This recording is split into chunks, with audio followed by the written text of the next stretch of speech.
Hi everyone. இந்த வீடியோவில் நம்ம எஸ்எஸ்சி ஸ்டெனோகிராஃபர் சிலபஸை கம்ப்ளீட் பண்ணுறதுக்கான சம் எஃபெக்டிவ் டிப்ஸ் பற்றி பார்ப்போம்.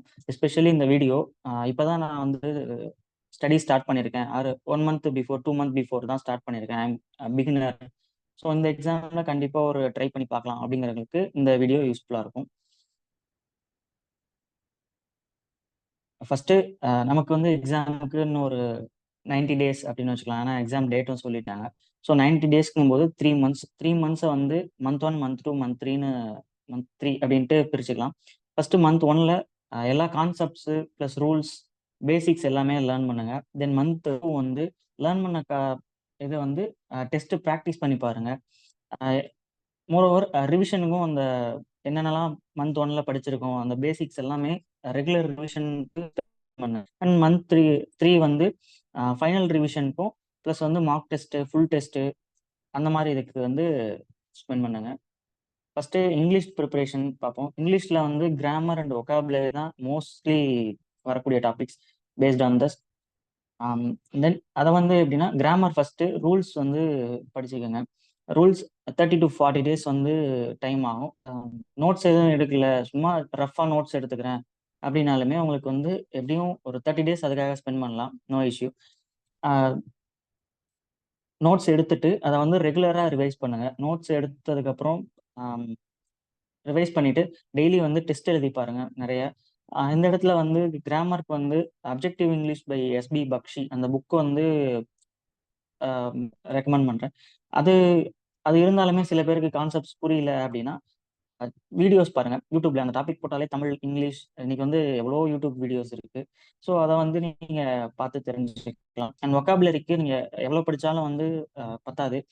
சம்படி நிறைய பேர் வந்து பிளாக் புக் அப்படின்ற ஒன்றை வந்து ரெக்கமெண்ட் பண்ணுவாங்க.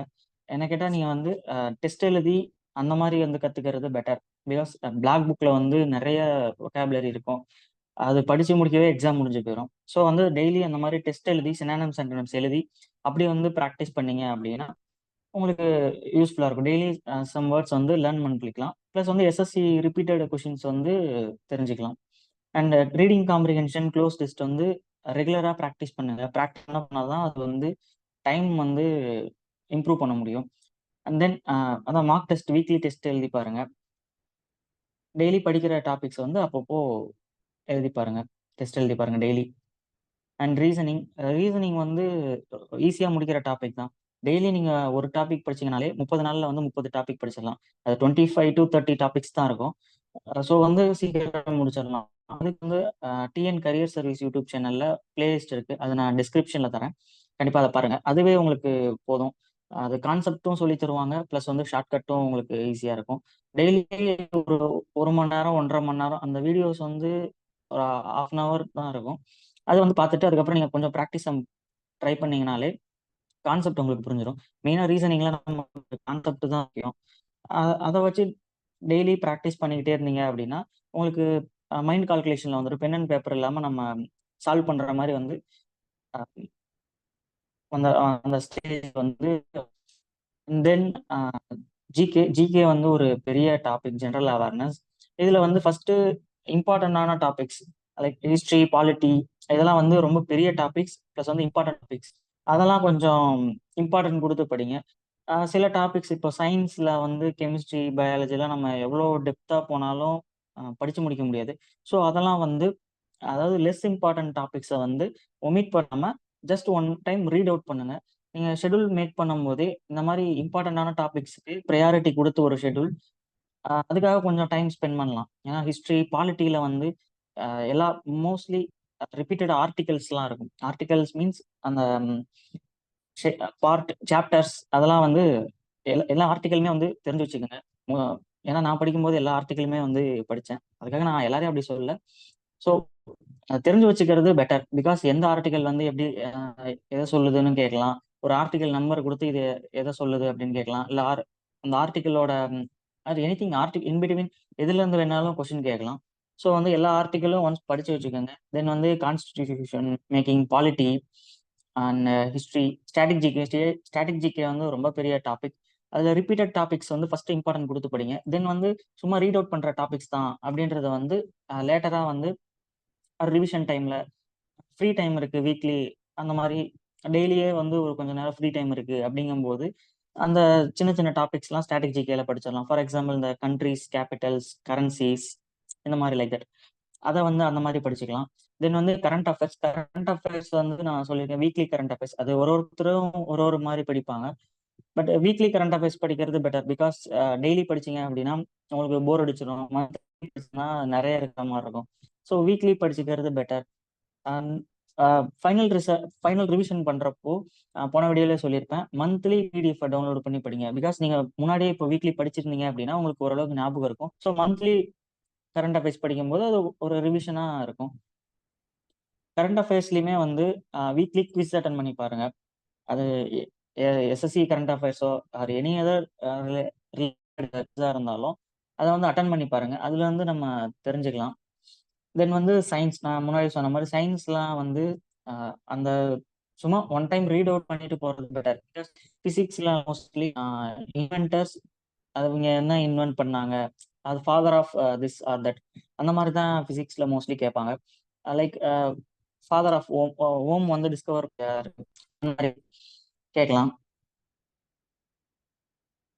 அண்ட் டைம் மேனேஜ்மெண்ட், ஒரு டேல வந்து ஒரு சப்ஜெக்ட் ஃபுல்லா இங்கிலீஷ் நான் ஃபர்ஸ்ட் முடிச்சிடுறேன் ஒரு மாசத்துல அப்படின்ட்டு டெய்லி இங்கிலீஷே பண்ணீங்க போர் அடிக்கும். நீங்க ஷெட்யூல் மேக் பண்ணும்போதே இங்கிலீஷ், ஐ மீன் 3 சப்ஜெக்ட்டுக்குமே வந்து டைம் ஸ்பெண்ட் பண்ணுங்க. ஒரு எக்ஸாம்பிளுக்கு மார்னிங் வந்து இங்கிலீஷ் படிக்கிறீங்க, ஆஃப்டர்நூன் வந்து ரீசனிங், ஈவினிங் ஜென்ரல். நீங்க உங்களுக்கு எப்படி கம்ஃபர்டபுளா இருக்கோ அந்த மாதிரி ஷஃபிள் பண்ணிக்கலாம். பட் ரெகுலரா வந்து 3 சப்ஜெக்ட்டும் படிக்க ட்ரை பண்ணுங்க. அண்ட் வந்து கண்டினியூட்டி மெயின்டைன் பண்ணுங்க. ஏன்னா கண்டினியூட்டி இல்ல அப்படின்னா உங்களுக்கு ஃபர்ஸ்ட் இப்போ நான் இருக்கும், ஃபியூச்சர்ல அது கன்ஃபியூஸ் ஆக ஆரம்பிச்சிடும். ஹிஸ்டரியிலலாம் வந்து இண்டஸ் வேலி சிவிலைசேஷன்ல இருந்து அப்படியே வந்தீங்கன்னா தான் அந்த கண்டினியூட்டி வந்தா தான் இயர்ஸ் எல்லாம் ஞாபகம் இருக்கும், ஈவெண்ட்ஸ் எல்லாம் ஞாபகம் இருக்கும். இன்னைக்கு வந்து ஏன்ஷியன்ட் ஹிஸ்டரி, நாளைக்கு வந்து மெட்டீரியல், அடுத்த நாள் மாடர்ன் ஹிஸ்டரி, அடுத்த ஐஎன்எம், இப்படி போனீங்க அப்படின்னா இப்போ படிக்கிறதுக்கு ஞாபகம் இருக்கும். பட் இயர்ஸ்ல ஏதாவது கொஸ்டின் கேட்டாங்கன்னா எக்ஸாம்ல கண்டிப்பா கன்ஃபியூஸ் ஆகும். ஸோ இப்போ இருந்தாலும் கண்டினியூட்டி மெயின்டைன் பண்ணுங்க. இப்போ ரூல்ஸ் கிராமர்லையும் அதே மாதிரி தான், கண்டினியூட்டி மெயின்டைன் பண்ணுங்க. பார்ட்ஸ் ஆஃப் ஸ்பீச் அந்த மாதிரி இதெல்லாம். ஏன்னா பிகாஸ் நவுனே நமக்கு தெரியாம வெர்புக்கு போக முடியாது, verb tense or speech or voice அந்த இதுக்கு போக முடியாது. ஸோ வந்து ஸ்டெப் பை ஸ்டெப்பா கண்டினியூட்டி அந்த இதை மெயின்டைன் பண்ணுங்க. தென் வந்து ஷெட்யூல் மேக் பண்ணும்போது லைக் ஒன் டே வந்து ஒன் வீக்கெண்ட் வந்து ரிவிஷனுக்காகவே வந்து ஸ்பெண்ட் பண்ணுங்க. Revision plus test, some relaxation, அதுக்காக ஸ்பெண்ட் பண்ணுங்க. ஷெட்யூல் அந்த மாதிரி அதே மாதிரி அந்த மாதிரி வந்து போடுங்க. வீக்லி டார்கெட் வந்து இவ்வளோ டாபிக்ஸ் முடிக்கணும், என்னென்ன டாபிக்ஸ்னு வந்து உங்களுக்கு தெரியும். அதுக்காக ப்ரீவியஸ் இயர் கொஸ்டின் பேப்பர் கொஞ்சம் அனலைஸ் பண்ணுங்க. ஒன் டே ஒரு நாள் 2 நாள் அதுக்காக ஸ்பெண்ட் பண்ணி டாபிக்ஸ்லாம் நோட் டவுன் பண்ணி அதுக்கு ஏற்ற மாதிரி படிச்சீங்க அப்படின்னா கண்டிப்பாக டைமுக்குள்ள உங்க சிலபஸ் வந்து முடிக்க முடியாது.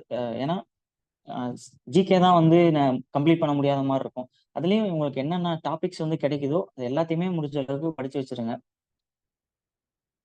அண்ட் அதான் ரிவிஷன் வந்து வீக்லி வந்து ஒன் டே வந்து ரிவிஷனுக்காக ஸ்பெண்ட் பண்ணுங்க. அண்ட் ஃபைனலா எக்ஸாமுக்கு ஒரு லாஸ்ட் மந்த் சொன்ன மாதிரி 20 அப்படிங்கும்போது ஃபைனல் ரிவிஷன் நீங்க என்னெல்லாம் சோர்ஸ் கலெக்ட் பண்ணி வச்சிருக்கீங்களோ, நோட்ஸ் எடுத்து வச்சிருக்கீங்களோ, எல்லாத்தையுமே வந்து ஒரு ரிவிஷனா பண்ணுங்க. அஸ் பர் யுவர் ஷெட்யூல் என்னென்னலாம் ஃபர்ஸ்ட்ல இருந்து படிச்சிருப்பீங்களோ அதை வந்து அப்படியே ரிவைஸ் பண்ணுங்க. அதையும் ரிவிஷனுக்குமே வந்து ஒரு மாதிரி ஒரு ஷெட்யூல் பண்ணி, பிகாஸ் ரிவிஷன்ல வந்து நம்ம புதுசா எதுவும் படிக்க போறது இல்ல, படிச்சதா ரிவைஸ் பண்ண போறோம். ஸோ அப்போ நீங்க சீக்கிரம் படிச்சிடலாம். ஸோ வந்து ஒன் டே வந்து கிராமர், தென் அதே டேல வந்து ஜிகே ஜியாகிரபிக்கு ஸ்பெண்ட் பண்ணலாம். இந்த மாதிரி இப்படி வந்து ரிவிஷன் டைம்ல இது பண்ணுங்க. ரிவிஷன் அந்த எக்ஸாம் டேஸ் வந்து வரப்போ நான் கண்டிப்பா எப்படி ரிவிஷனுக்கும் சம் டிப்ஸ் போடுறேன். முடிஞ்ச அளவுக்கு நோட்ஸ் வந்து இப்போ டைம் கம்மியா இருக்கு, நோட்ஸ் வந்து நல்லா அழகா எழுதுறதுக்கு பதிலா some short notes, mind map உங்களுக்கு புரியுற மாதிரி வந்து எழுதி வச்சுக்கோங்க. ஏன்னா டைம் எவ்வளோ நம்ம சேவ் பண்றோமோ அது வந்து நமக்கு அவ்வளோ டைம் வந்து வேற டாபிக்ஸ் படிக்கிறதுக்கு கிடைக்கும். அண்ட் ஃபைனலி கன்சிஸ்டண்டா வந்து படிங்க. Stick to your schedule. என்ன ஷெட்யூல் போட்டு எப்படி படிக்கணும்னு நினைக்கிறீங்களோ அதை வந்து டெய்லி ஃபாலோ பண்ணுங்க. And be confident about, because ஏன்னா ரொம்ப ஹார்ட் ஒர்க்லாம் பண்ணி படிக்கணும் இல்லை, ஸ்மார்ட் ஒர்க் பண்ணாலே வந்து நம்ம ஈஸியாக எக்ஸாம் கிராக் பண்ணிடலாம். ஸ்மார்ட் ஒர்க்காக பண்ணுங்க. எக்ஸாம் கிராக் பண்ணிடலாம் கண்டிப்பா. Thank you all. தேங்க்யூ ஃபார் வாட்சிங்.